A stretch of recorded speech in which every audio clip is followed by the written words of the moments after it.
Right now, several media reports have surfaced claiming something extremely serious, that Israel may have attacked its own ally, the United States, in order to trigger a massive false flag escalation in this war.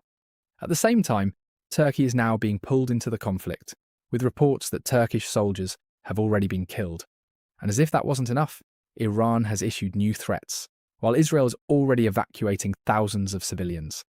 Let's break down this intense update. Earlier today, I already told you about the devastating attack on the Israeli city of Arad.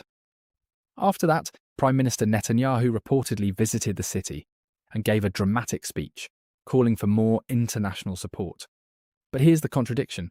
Both Netanyahu and Donald Trump have repeatedly claimed that Iran has been defeated.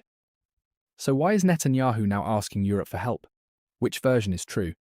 Meanwhile, the situation inside Israel is getting worse. Reports say that over 2,700 people have lost their homes due to recent strikes. Around 1,000 residents have already been evacuated from heavily hit areas like Arad and Dimona. The damage is increasing, and the pressure is rising. At the same time, Iran has made its position very clear. According to officials, there is no longer any room for negotiations with the United States. They claim previous diplomatic efforts were betrayed, and that trust is now completely gone. That means one thing. A quick peace deal is becoming increasingly unlikely, and Iran has already issued its next warning.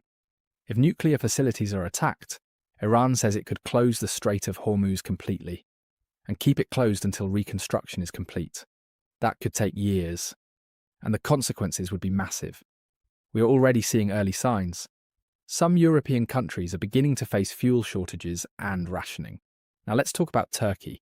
New reports confirm that multiple people died in a helicopter crash in Qatar, including Turkish personnel and security contractors. This is a critical moment. Turkey has tried to stay out of the conflict so far. But now that its own citizens and soldiers are involved, pressure is building for a response. The key question is, will Turkey escalate or try to avoid deeper involvement? At the same time, there are new reports from the US. It is claimed that elements of the 82nd Airborne Division have received deployment orders. If true, this suggests that a ground operation may be getting closer, especially since Trump reportedly issued a 48-hour ultimatum recently. Now we come to the most explosive claim of all.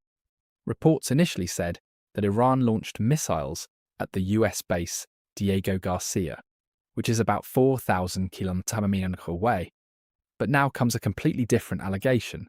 According to some reports, those missiles may have actually been launched by an Israeli submarine, not Iran.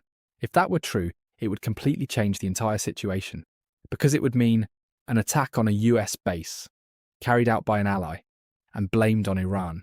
That would be a massive escalation trigger. However, this claim is unverified and highly controversial. It must be treated with extreme caution. Still, it raises an important question. Why would Iran launch such a long-range attack and then deny it? Or is something else happening behind the scenes? So let's be clear. We have rising destruction inside Israel, diplomatic collapse, new threats from Iran, Turkey being pulled in, possible US troop movements. And now these extreme allegations about Diego Garcia. The key question now is, did Iran launch that attack, or was it something entirely different? Write your opinion in the comments. And subscribe if you want to stay updated, because this situation is far from over.